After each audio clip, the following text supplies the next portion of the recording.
So hello and welcome. I want to welcome everybody to our talking circle session, Healing Global Trauma, Multi-Generational Wounds and How Do We Tend to Them.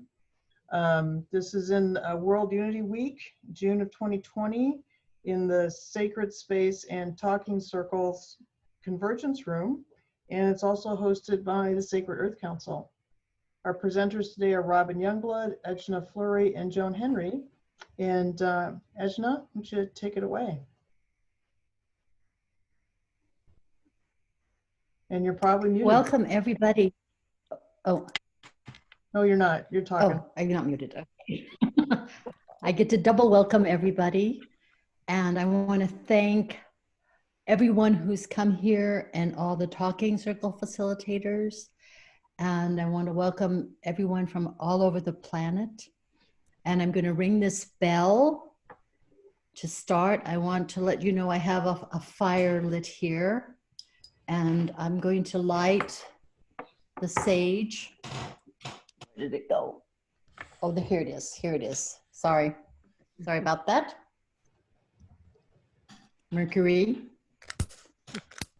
Thank you, Mercury. Mercury's our friend. Really? So I'm lighting some sage.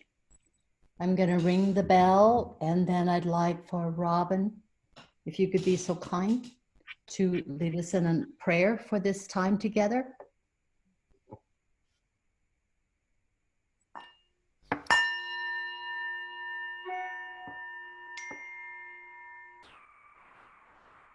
Grandmothers and grandfathers, Wankantanka, Tankashla, Kulanchutin, all the names that we call the divine mystery from all over the world.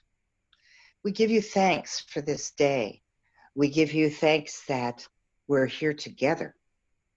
And we give you thanks that the traumas and wounds that all of us have received all over the world are ready to be healed now. We know that there are many people working on this all over the planet, and we give you thanks for that. We ask that what we do here today may be done in a very good way, so that each of those who are here today receives exactly what they need. And that includes the three of us. Aho matakoyasan. Thank you, my beautiful sister. I'm just going to introduce myself briefly and then have my other two sisters briefly introduce themselves. And then we the three of us are going to have our own small talking circle, which you are invited to be listening and witnessing. And from there, we will see if we have time for 1 or 2 rounds of our small circle, because from there we will go into talking circles for all of you. Then we'll come back and we'll have some time together. And then we'll have a beautiful song from Joan to sing us out. And whoa, I can feel the power of that prayer. And I love the words about actually being thankful for these wounds, Robin. I mean, that is powerful. That's empowering us all. So I'm going to introduce myself. I'm Ejna Jean Fleury. I'm enrolled at the Crow Creek Reservation in South Dakota. My mother's from the Cheyenne River Reservation in South Dakota. I come from the different lineages of all of the Oceti-Sakowin. And I'm also have a French lineage, and I'm sure that I probably have other European lineages. And I hope actually I have some Neanderthal. Not everybody does. And one of my friends does. So anyway, and I also want to acknowledge my citizenship here with our beloved Earth, and my citizenship and my great thankfulness to be blessed as a spiritual being and part of this beautiful universe from which we're all shining, beautiful jewels. Okay, so Robin, would you like to go next, please, to introduce yourself? Thank you, sister. One of the most precious things about this past couple of months, working with Chief Phil Lane and so forth, is that many of us have discovered that we're really sisters and brothers. We were born from other mothers, but we definitely speak the same way, we feel the same way, and we translate it through our brains in the same way. So I am Robin Tlaquelas Youngblood, and I am Okanagan, Sampoil, Nez Perce, Cherokee, Anishinaabe, Dutch, and French. Whew, I'm a mutt. And I'm a bridge, because that's what us mutts are these days. We're here to help us make this evolutionary leap we're being called to. And I really appreciate everyone's presence here and the presence of all those who will watch these recordings for here on out. So thank you. I'm very glad to be here. Thank you, Robin. Sister Joan? Sio tohiju. Satana da godo. Ale nigida chichiluki. Gohiga. Gohisa. Uoduiga. Honey. Shalagi nde arawaka agea. Ani wahya agea. Elisi agea. Gisa.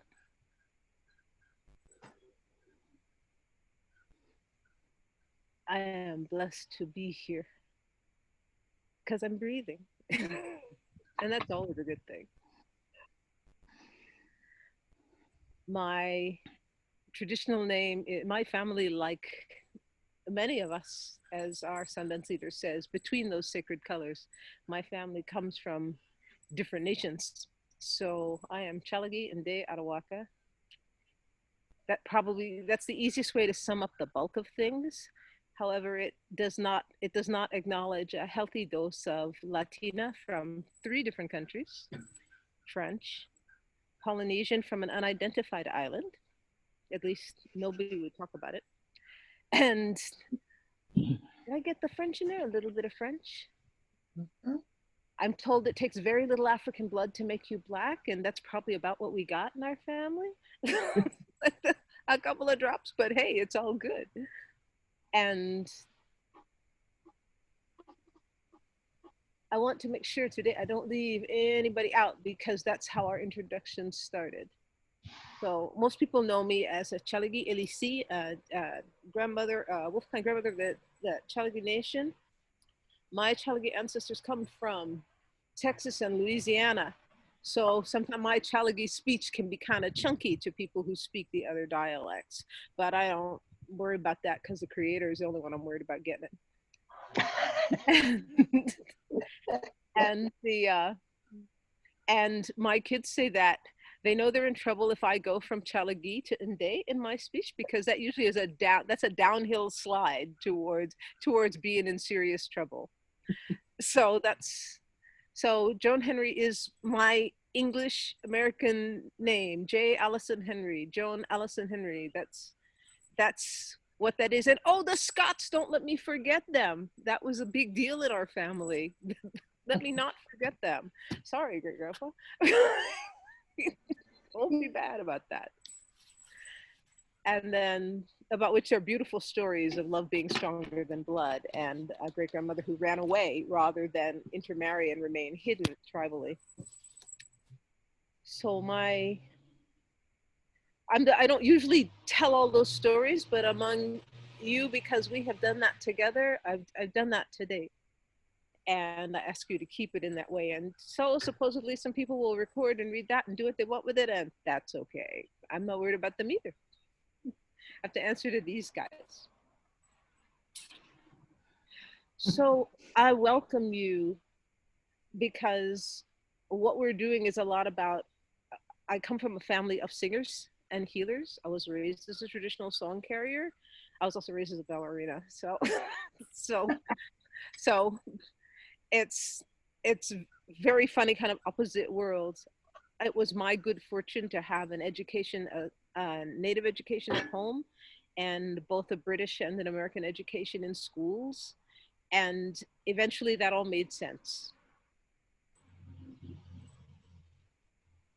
Why I'm really pleased to see so many people here today is because every single person who becomes more acquainted and more aware and commits to freeing themselves and the remainders of their original generational trauma is freeing not only yourself, but it's true that when you heal forward, you also heal backwards. That's how healing works. That's the way of it.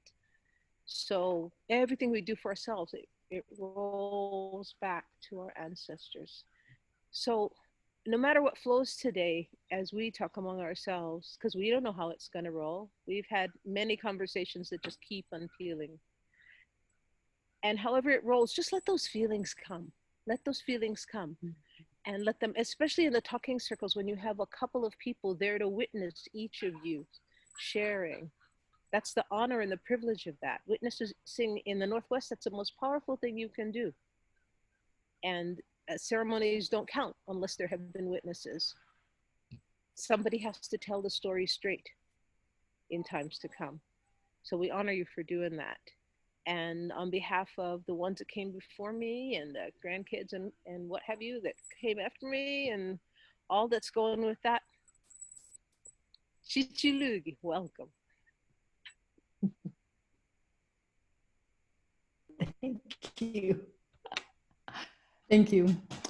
So I just want to set a little of the context when we're going to head into our talking circle, the three of us, that we want to also acknowledge the wounds are not only human wounds, that there are wounds to our planet and to the air and water. We are destroying very many species. And those species, in a certain sense, are sort of sacrificing themselves, you know, as we are learning. So I want to thank those that are passing. I think there's a species that's being extinct every 15 minutes right now. So I want to acknowledge and honor that we have not only our work to do personally, but we also have our work to do with healing our great mother and reestablishing our strong relationship with her. And the trauma, the woundings that came, partially there are fear of some of the forces of nature. You know, there were some traumatic experiences, you know, with the tsunamis, with earthquake, with volcanoes, and some people were able to not be traumatized if that's more their natural way of life, but there are billions who fear Earth because of this and not realizing the true nature of not only Earth, but ourselves, you know, that we have the capacity to actually become one with these things, that this is also part of us. So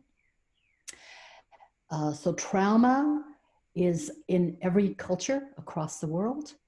And I don't want to belabor a lot of this because it is being recognized. It's like a tidal wave of recognition that's going around the world right now for multi-generational trauma, you know, because of war, all the wars across the planet, down through the centuries. It's in all the different families. Trauma related to substance abuse, domestic violence, drug trafficking, slavery, all these different ways that are still going on today. So I just want to just kind of give this context, and then I'm going to ring this bell so we can recenter, and then we're going to do our talking circle for, let's see, it's 12:15. If we do that for maybe, well, let's see, maybe, do you think 30 minutes, 20, 30 minutes? What do you think, sisters? let's see how we're doing. Lynn, let me know when we've gone 20 minutes and then we can see where we are. Okay. If you do that, please. Okay.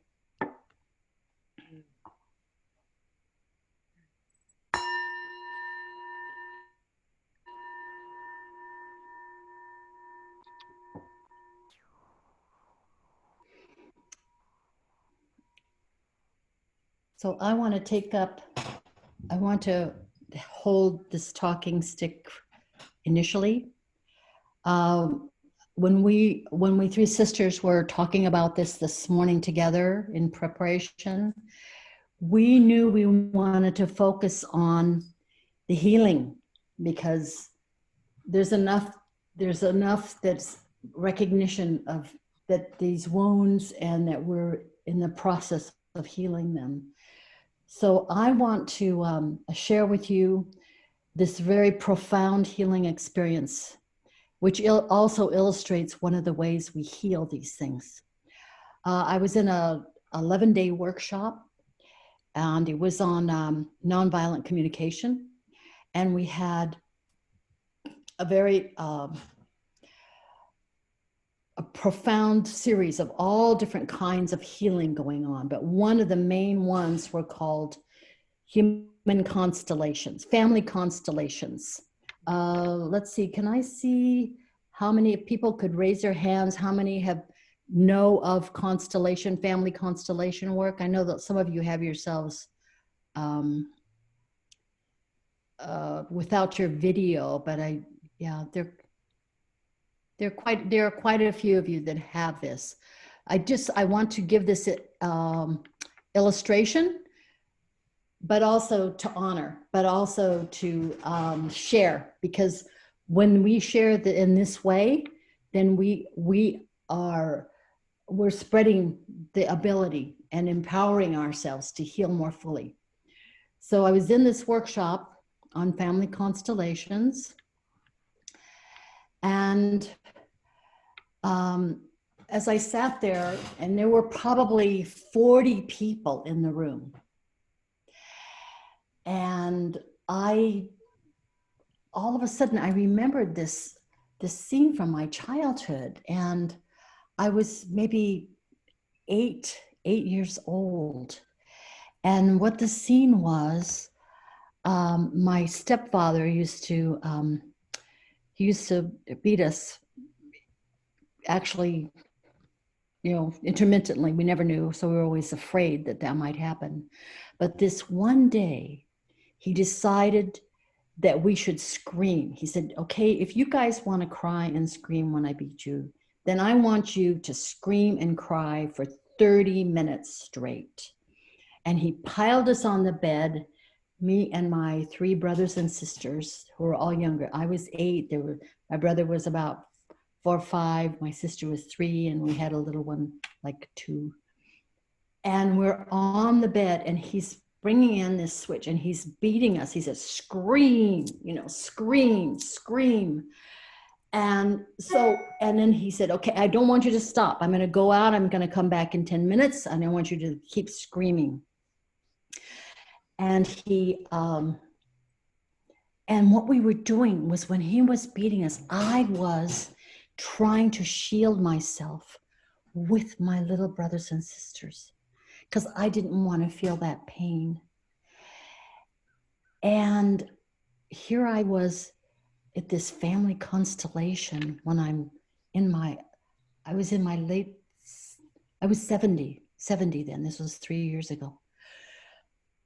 I could feel this shame of I was 8, but I felt this shame that I would really have preferred to protect my brothers and sisters. But at that moment in time, I was trying to protect myself. And she said, the facilitator said, okay. And I was, crying. And so what she said is, are you ready? Because you were just a little girl and there was not much you could do for all of you at that point. Can you forgive yourself? And I did. I sat there and I cried. And she said, is there some way you would like to change that scene? And I said, yes, there is a way I would like to. And I said, I want to hold them and ask their forgiveness. And so in my mind's eye, I had my eyes closed, and I was gathering my brothers and sisters and holding, I was sobbing with this beautiful forgiveness of myself. And as I was holding my children, what started to happen was out from across, out of the ethers, started to come forward all these babies. All these babies were coming from up high and all around. And they were asking, and I was like starting to embrace all these babies. And other people in the room could see the babies coming that needed to have nurturance, who I don't know all their story, but they were announcing their need and their calling for being embraced. And so the other people, oh my gosh, the babies, look at all the babies and the little children. And then she said, and as I was forgiving myself and these babies, I could see that it wasn't just only me to forgive myself, but I could see there were other levels of forgiveness that were being called that were not mine alone. That I could see that this was part of our work as all of us, of humanity, that the babies and the children that have either been harmed, molested, killed in war throughout time are asking for this love and forgiveness, and that it's not us singly, but we need to come together to do this. And there was a very profound teaching of not just my personal healing, but of the multi-generational wounds that are coming, and the multidimensional nature of the work that we're doing, and that we're being brought together so that this was witnessed not just by myself, it was witnessed by about 40 people in that room. And now I share this with you because I feel like this is part of our work. So yeah, thank you. Thank you for letting me share this, and for this work we need to do for the babies inside of each of us, the babies in our families, the babies that are behind us, and the babies that are coming forward. So, pass this. Thank you.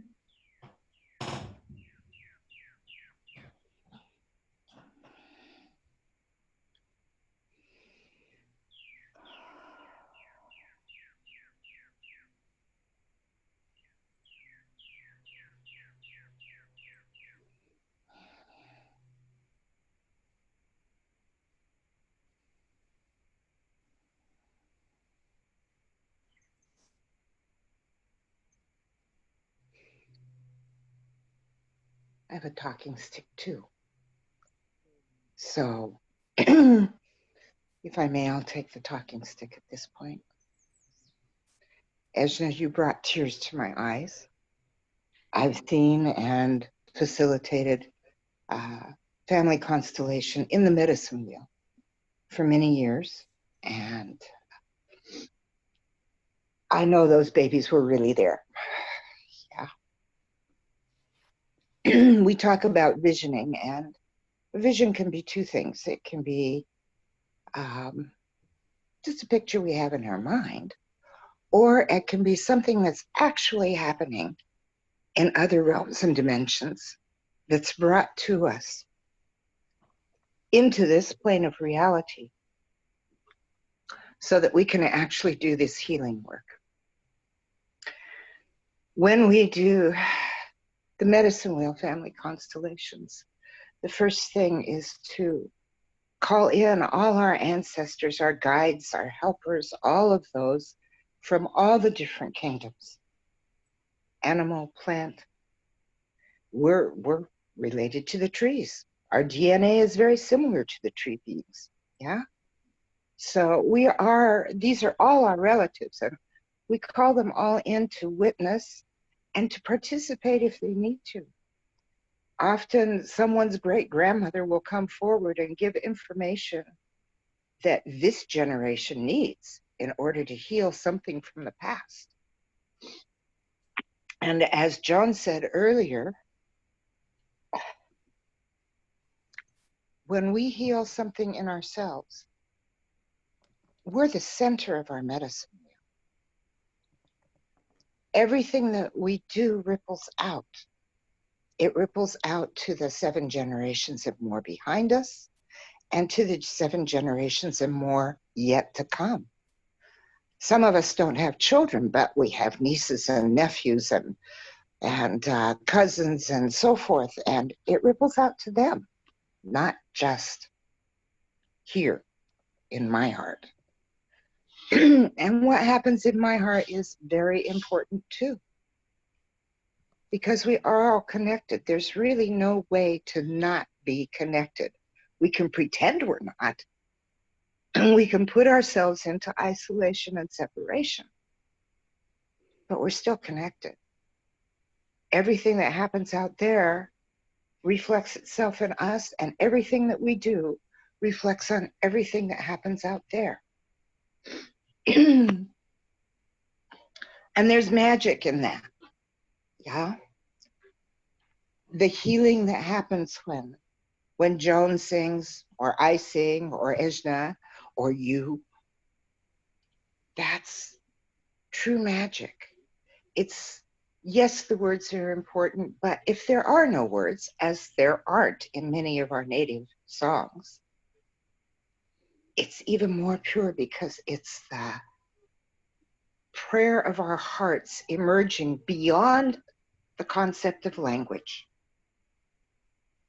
And spirit and all of our relatives understand that prayer even more deeply than when we try to put it in the box of language. So things like what Joan did in the water ceremony, the toning that she asked us all to do, it's very important. I was taught that sound plus movement plus light equal creation. And there are many stories in our native tribes that say that the very first way of creating was through sound. So sound is important to us, and it's a very incredible way of bringing healing. When we bring that sound up from our belly, up through our solar plexus, into our heart, and out through our voice, the mind isn't making decisions. It's the rest of us that's saying, okay, this needs to move. We need to put light into this sound, and we need to let it all move. And when we do that, something really magical happens. If you've ever done it, what you know is that you feel entirely different after you've done it. Because healing has happened. You haven't had to think it out. You haven't had to analyze it. You haven't had to go to a therapist for 30 years. You've just let it move through you and out. There are so many ways to do that. You can do it through dance, through chanting, through drumming, through walking in the forest, and putting sound with that. Yeah. You also mentioned something, Ejna, that for those of you who don't know, one of my huge life experiences was a mudslide that happened in Washington State in 2014, actually on the day of equinox. I was in my home. The mountain came down and killed 43 people and submerged me under the water and mud in 3 minutes flat. I had 30 seconds to see what was going to happen and say, I surrender. If you want me, here I am. From that mudslide, which was horrific, as so many of these things that wound us are, came a vision of a dance to help heal Mother Earth. When we dance to the tree of life, the sacred tree. We're like that tree. We aren't that tree, but we are like it. We are rooted deep in the earth. We seek the visions and the guidance from the great mystery. We hold it all within our bodies, and our core is the place where we create. If we're shut down because of something like incest, rape, the horrible things that can happen to women, then we cannot do what we came here to do. We can't envision. We can't move energy. We're stuck, yeah? Yet when we begin to dance to the tree of life, in gratitude for everything that's ever happened to us, because it brought us right here to this moment, that pain starts to rise through the land, through our roots, through the roots of the tree, out into the universe. It dissipates the pain, and from that, something new can come in to the tree, to the land, to you, to me. It's a very precious, precious gift. That's only one way that this can happen. There are many, many different ways.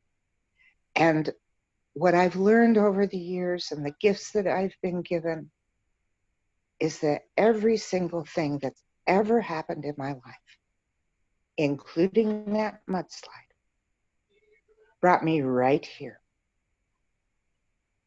Okay? So I am grateful for everything. I do forgive the things that aren't, quote unquote, in balance and harmony. That mudslide happened because of human error. They logged past a place where they were told not to log because there was a clay bowl that would hold too much water. Roots and rocks are what hold mountains up. Okay. I had to forgive that. I had to help my other brothers and sisters who survived also to forgive that so that we could move forward.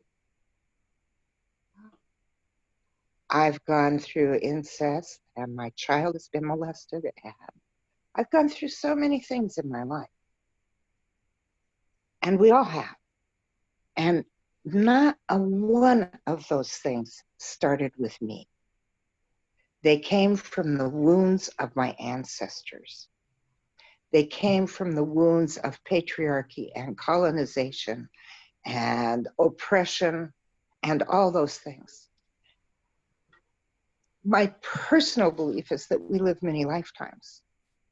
And in those lifetimes, I've been the oppressor just as often as I've been the oppressed. So I have to forgive myself for that too. Yeah. I'm grateful for the teachings that came through all my elders and my ancestors and my relatives, the animals and the trees and the plants, that all taught me that forgiveness is key to everything. I'm going to repeat that. Forgiveness is key to everything. We all need forgiveness, and we all need to give forgiveness. There is not a one of us who doesn't need that. In my life, what I find is that as I go around the wheel, time after time after time, the circle of life, I go deeper and deeper and deeper, finding what needs to be forgiven. And each time I find a new revelation, each time I come to a different understanding and perspective, each time that I let go and release and forgive, my entire life changes in such a precious way. So I hope that as we go through this turbulent time, which on one side is tragic and on the other side is a total blessing, we see the opportunities that we have to grow and change and heal, and that we do that together. Aho, I have spoken. Joan, may I pass the talking stick to you? You may pass the talking stick to you, where it will transform into a shell. And I'll use this shell. Usually I just yank my barrette out of my hair, but I happen to have this shell in that basket that my father brought my mother back from Fiji many moons ago. And yeah, she's always around. They're both always around when I have this, but most especially that endless blessing and power of water in motion, that endless ability for us to remember that everything is alive, that rides through this shell. Mm-hmm. And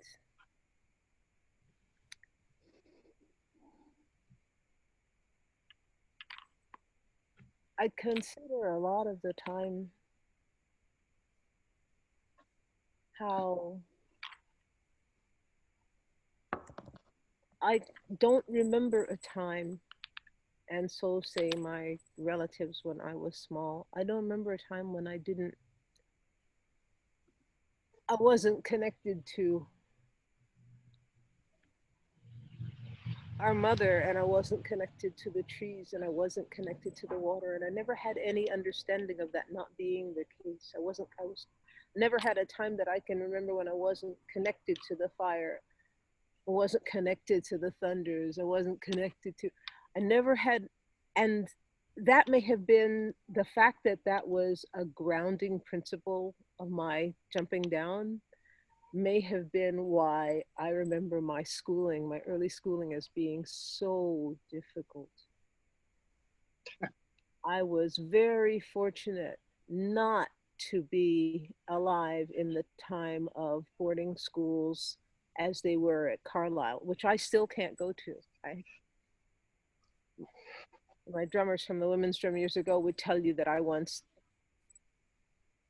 had us turn down a gig because I said, my body won't go there yet. There's something there that it's not possible. It just won't go there. And that, I'm sure that when I need to deal with that, it'll show up. But I think but it didn't stop me from being sent away to boarding schools. In our family, we traveled a lot, and we either got schooled at home, and when we were in a place, wherever the government sent my dad, that's what we went to, whatever were the prevalent schools. So I had the dubious benefit of Catholic schooling for almost all of my early educational years. And that was profoundly difficult. It was profoundly difficult because they didn't permit anything that I already knew how to do. They didn't permit emotional expression. My stupid things, like I saw my mother out the window one time, out the door, coming into the visit in the classroom, and I was so excited, I jumped up and sang out, and I ran out the door to see her, and I came back in. When I came back in, they made me stand still until the end of the school day. That's lucky. I was a tough little bugger and I could do that.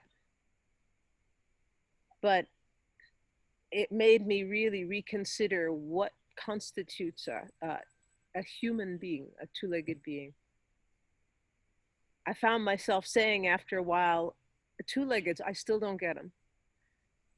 And I found myself saying that all the time and keeping myself in nature as much as possible. They say, they keep telling me that their best pictures of me were hiding up in a tree with my bow, waiting to pounce on unsuspecting passersby. They also say that I couldn't be near any kind of logging or cutting. When a tree went down anywhere, I just burst into tears and ran at the trees. But that hasn't changed. That hasn't changed at all. When we lived in the woods farther down this mountain, over on the other side of this mountain, on the other side of it, down a little ways, closer to the Esopus. I lived on the Esopus, raised my last son on the Esopus.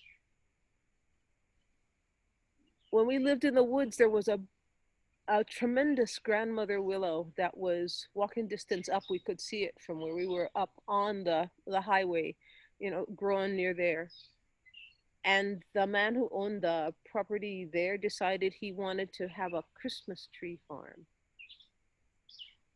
And so, and that when the people came by, the guys came by to cut the branches away from the wires, they took that willow to the ground. She was bigger than,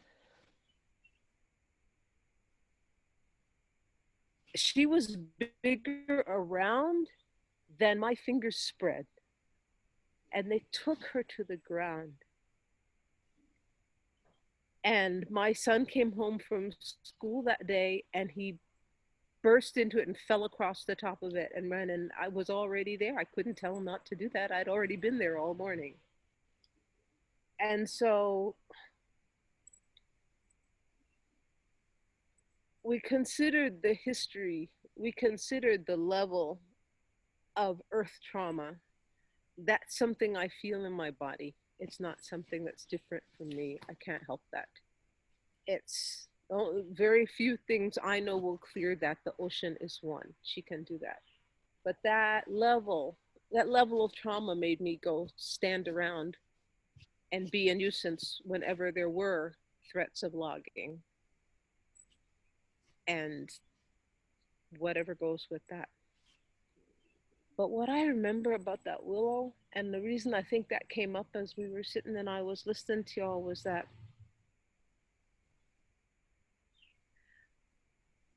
what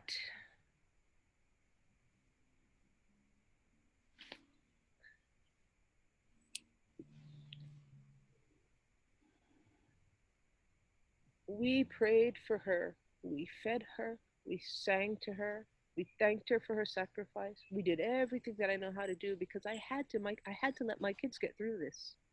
Never mind me. And we got through a winter. And in the spring, where she had been, there were shoots. Not one, not four, but 16. Half the numbers of the grandmothers. 16 shoots were coming out of the ground where she was, and they twisted together. And by the fall, they were talking about try to cut it down again. Not because they had any sense, but because she came back like that. And that was a huge teaching for our family, because life after life, we remain resilient. Life after life, life is unstoppable. Life after life, we see that. And it is so. And that is given to us to see in nature all the time. Just as nature shows us how to change by the sheddings of the snake, that happens. You get too big for your clothes, you should just take them off and get bigger clothes. That's what they do. Whatever it takes. But that lesson is there for us in everything. And that moving water, which is fundamental to Chalagi people, fundamental to Coast Salish people, that moving water, fundamental to Anishinaabe people living on a lake that's got the biggest currents aside from Tahoe in North America. These moving waters, they're there to move things for us. And that's what these are. Yeah, that's what these are. So after not crying for 32 years, because I was that stubborn, once I started crying, it didn't stop. And my kids say I'm the biggest mush going. My son, the baby plays a villain dragon in a play, and I'm bawling in the front row. Everything, I frequently my tears will flow with somebody I'm working with, and that's good. I know Western therapeutic techniques, all that stuff I'm supposedly certified in, don't advise that, but my people know what happens when women sit in a lodge together. My people know that we move that together. And this is our lodge today that we've set up like that. And the men who are here with us, you are welcome with us, because we are two-leggeds, and we've been on your side of the fence as often as we've been on ours. Certainly I was the biggest tomboy I knew, except my mother, who said she was, except my grandmother. But that's what they're there for us like that all the time. And we have to trust that and let those things not stick in us. But what my second pop up in Musqueam said all the time was free yourself. That's all he said. That's what they say in the smokehouse, free yourself. When that song comes out, sing it, free yourself. You have to do that. We have to do that because a basket that's full cannot take anything else. And if it's too full, things will fall out. It will stretch and wear and break and snap. If it's not cared for as a basket, if you don't oil it, if you don't water it, if you don't take care of it, it will fail. It will fall apart, because it doesn't stop being living just because the grasses are dried. It doesn't stop being living just because it's in a shape that is still with a new purpose. And I feel like that's one of the things that we have to bring to the struggles, not just of the trauma of the earth, but the trauma that exists in, it's the reason I work with women and children and men with abuse, is because that trauma, it may not be visible as a gift, but my mom would always say, Jenny, find the gift. And eventually I found that a lot of those gifts are coyote gifts. They're gifts that you have to turn the face of them around to see what's good in them, to see what's coming back at you from them, and to see what there is to reveal. And that's the reason we have to free ourselves, because when you're not, you're frozen. And sometimes you really have to walk all the way around something to see all that there is to it. That's why I really encourage, I love that my boys cry. I love that they give the best hugs in the world, because it keeps reminding me that what has been taught to me has been passed to them. And there's no way you have any way of knowing that. And it doesn't just apply to them, but every child I've ever touched, every child you ever touched, because it's no lie that every child is our child. It's just like that. There are thousands of stories in our culture and in others that demonstrate that again and again, including the practice among Chalagi people, history and the history of culture, that if somebody murdered someone in your family, they had to replace them. That is an ancient way in Chalagi court and law, the law of the fire. The bottom line is that they're all our children, and we're all her children. So even if you never knew your mother, you still have not just her in the cells of your body, but also our Mother Earth. And that's why sometimes it can be hard to see her hurt. And that's why sometimes you just have to stand up and also allow ourselves to free ourselves through those tears, free ourselves through the waters, and then take care of them and take care of this beautiful basket we're made of. That's somehow, I am thinking to myself how in our earlier conversation, my sisters, we talked about trees and how we are the standing trees. That was Ejna's exact sentence. And I had no idea that that would take me to that story about the willow. I wasn't on my 56th mind. And yet I think that that's what I have to say about that. Shana. And I pass the shell back to you.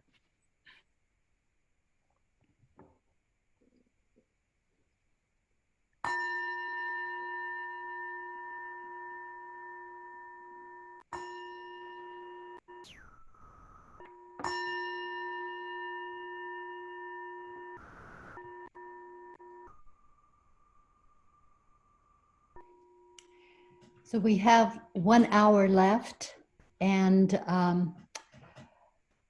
Lynn, is there another session following this one, or whoever is, let's see here.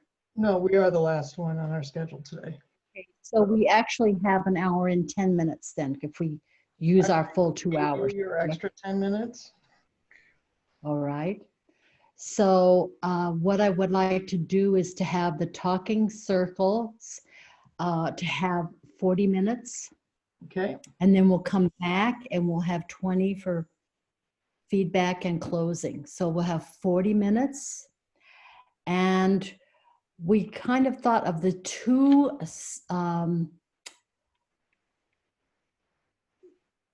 let's see here, 2 minutes, let's see, 2 questions. And we'll just stay in the session, the circles, for 40 minutes.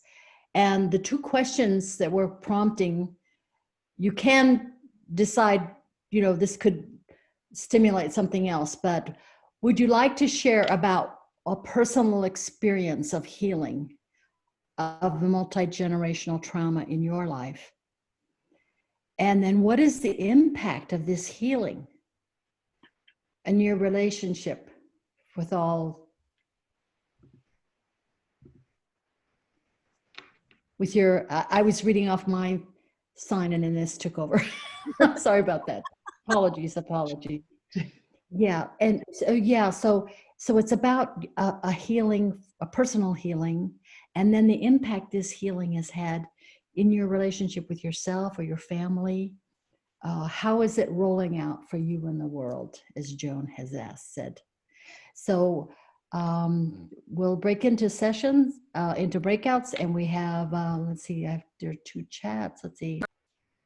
Welcome back from the breakout rooms, everybody. We've got about 24 minutes left.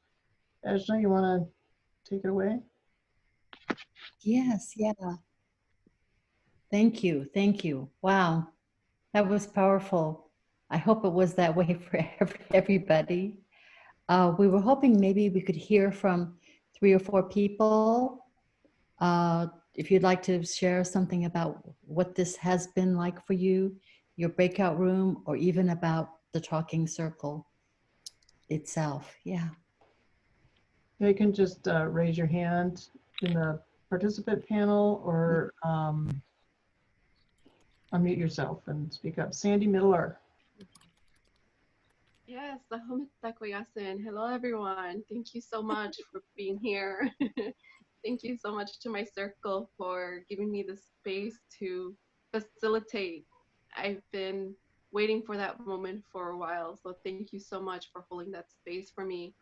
And something that I shared in my circle is something I want to share with you guys, that during this past week of World Unity Week, I feel like I've been able to understand a root of something that I've been going through with my mom, having a difficult relationship with her. And during these past few days, I've been able to have answers. So I just want to give testimony of the healing and the power of these talking circles. And I want to thank each and every one of you for making that possible, to Lynn, to Ejna, to Robin, to Joan, and to everyone. Everyone, thank you so much. I just wanted to share that my heart is happy and full. Thank you. Hometakuyasin. Thank you. Priya? Yeah. So I literally only just appeared in the talking circle about 15 minutes ago, and I had no context, so I don't even really know what this session is, but I just saw the card in the Convergence room and kind of hopped in, and as I was speaking, I was with Joan and, where is the lady I was with? I can't see her face now. Oh yes, Minette, Joan and Minette. And I was just sharing and I felt so like heard. I was also talking about my mother and the kind of pain living in my ancestral mother line and like generations of angry, controlling, matriarchal women and how that plays out in me and also in my 14-year-old, which I feel is something that's coming through. And just for sharing, just for like not even 10 minutes. And then I was listening to Joan and I literally had tears pouring down my face. I don't even exactly know what happened but I could feel the healing and I just feel really, I still feel the tears, but I feel very grateful that somehow spirit guided me to be in this space right now because it's exactly what I needed. And it just happened in a click. You know, I opened a room, I saw something, I clicked and I thought I'll go there, and I haven't gone into any of these rooms. And so I just feel so actually supported and held by the Divine Mother, because even though my own relationship with my mother is not so easy at times, I feel there must be healing taking place because I'm experiencing this profound support and this, you know, it's very strong in my system. So I don't exactly know how I'm here or what's going on, but I'm just very grateful. So thank you very much.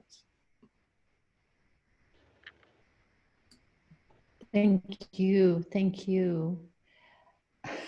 It's so beautiful. You know, I don't see anyone else raising their hand, but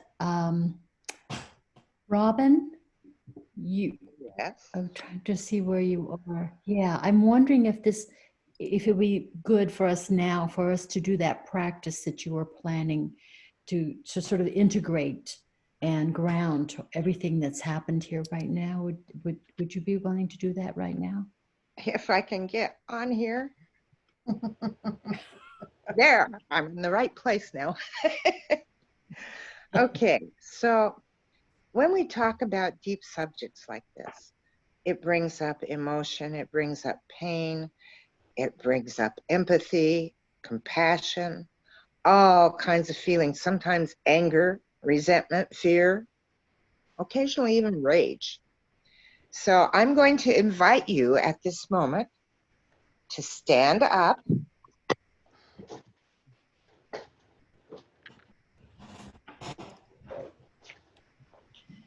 Take 4 deep breaths. On the in-breath, pull down with both hands the light of Father's Son. Pull it down, down, down through your body, all the way down to your toes.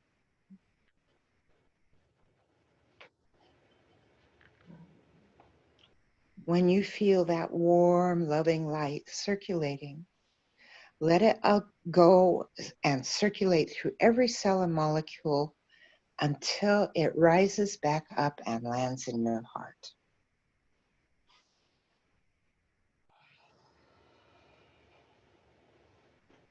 I can only see a few of you at a time, but I see that it's already happening. Good. Now reach down to Mother Earth. I always feel her energy like a big ball of mossy green light. Pull it up. Oh. Yes, pull it up. Allow it to come into your cells, your molecules, your bones, all of your organs. And rise and rise and rise through your spirit ears, your spirit eyes, your third eye, up and over your crown, and then let it shower you. Roll through your aura, all the way around you. And when you're ready, scoop that energy and allow it to land right in your heart.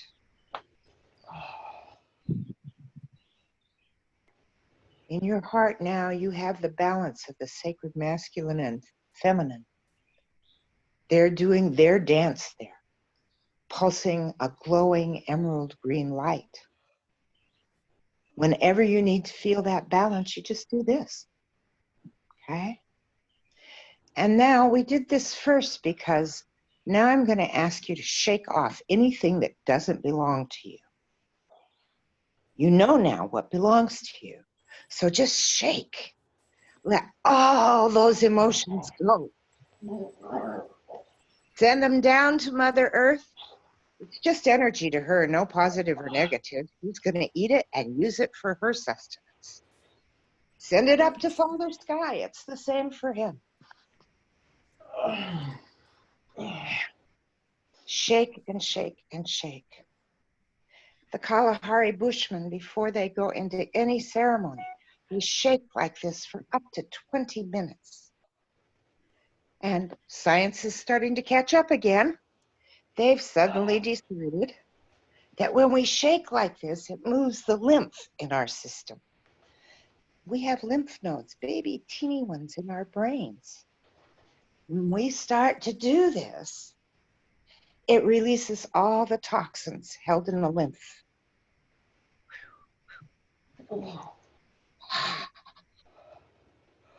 And all that, those things that we talked about in the talking circles today, they find a way to release.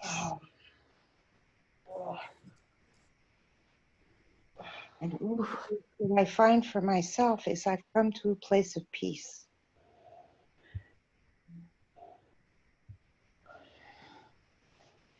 And now I think we're going to ask Joan if she would sing us a song to lead us out today. I think she's finished shaking for the moment.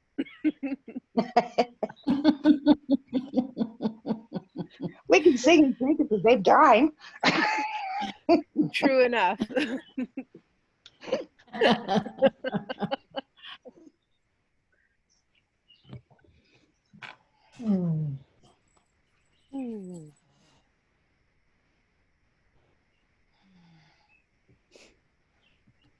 I'm gonna put a little lavender on this fire, something I use in my sweats all the time.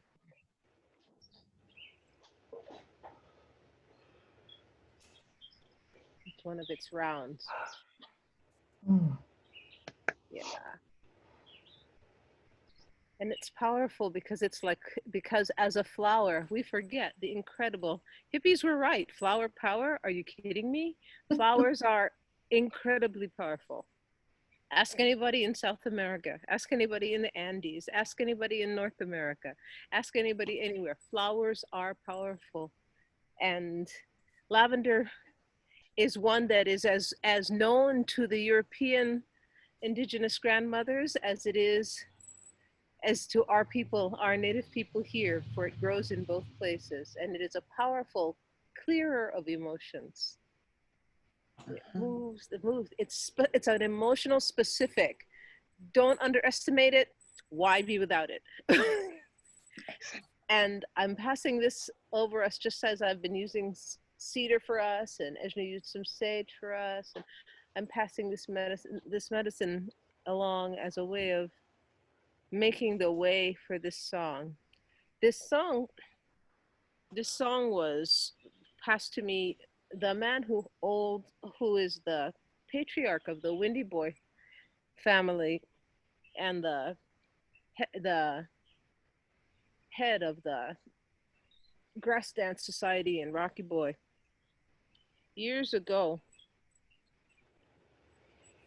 he passed me, we were driving to some powwow and he passed me 10 songs in one shot like that, you know, just singing bum bim bim bum bim bum bum, you know. And you know, and I think you, as a song carrier, you don't get you may only hear something once, but you're not allowed to sing it out until you can sing it back correctly. And so it was probably a fortunate thing that I had at that point spent my life around people who sometimes would give it a few times or sometimes not. And as a kid, I thought it was a game. So lately, I'm very happy that that's the case.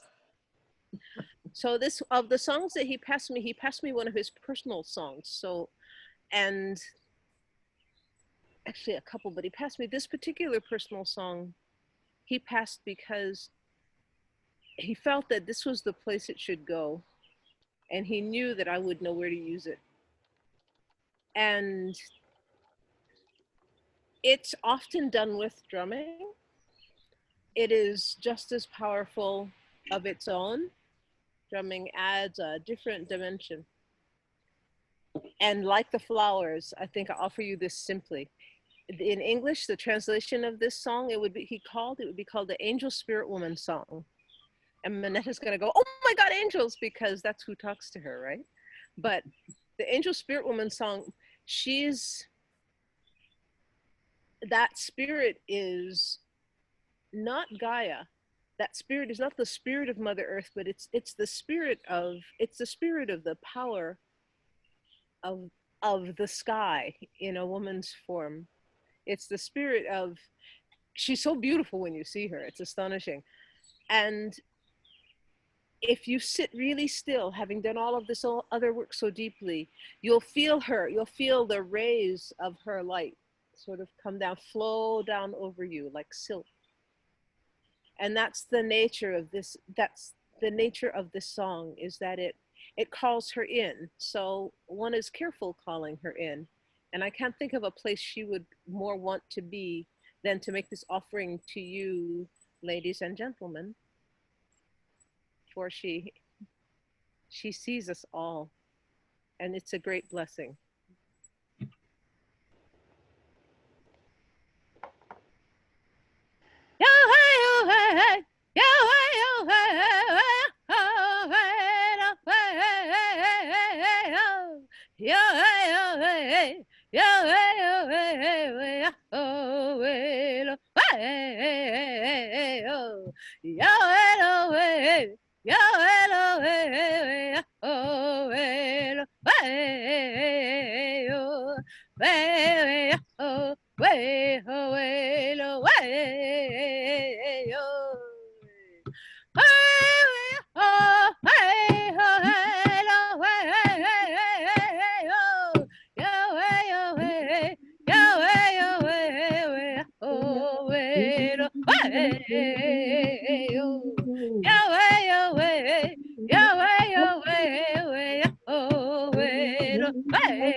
Pat yourself down with the medicine of that song. Just pat yourself down all the way to the ground. Ground it in mother.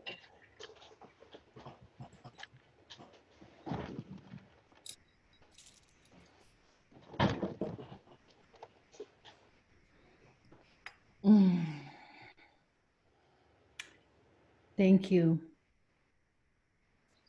Creator, beloved, beloved Creator, Tunkashala, grandmother, grandfather, thank you for being with us. And we know that you are with us here and that we are healing all these wounds. We are gathering this wisdom. And with your divine guidance, we are in gathering and bringing everyone home to love, in love, by love, for love. And so it is.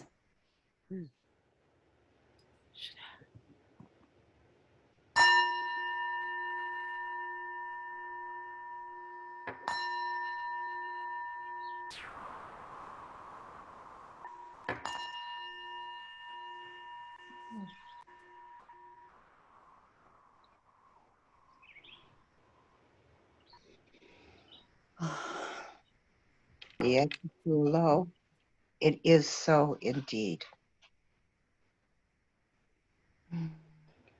I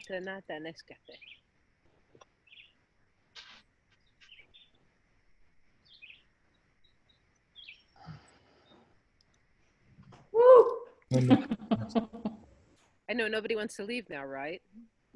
Exactly. At the end of the water ceremony, I wish there had been, I should have asked them for a hangout room so that people could talk, could connect after. We can hang out because there's nothing after us. So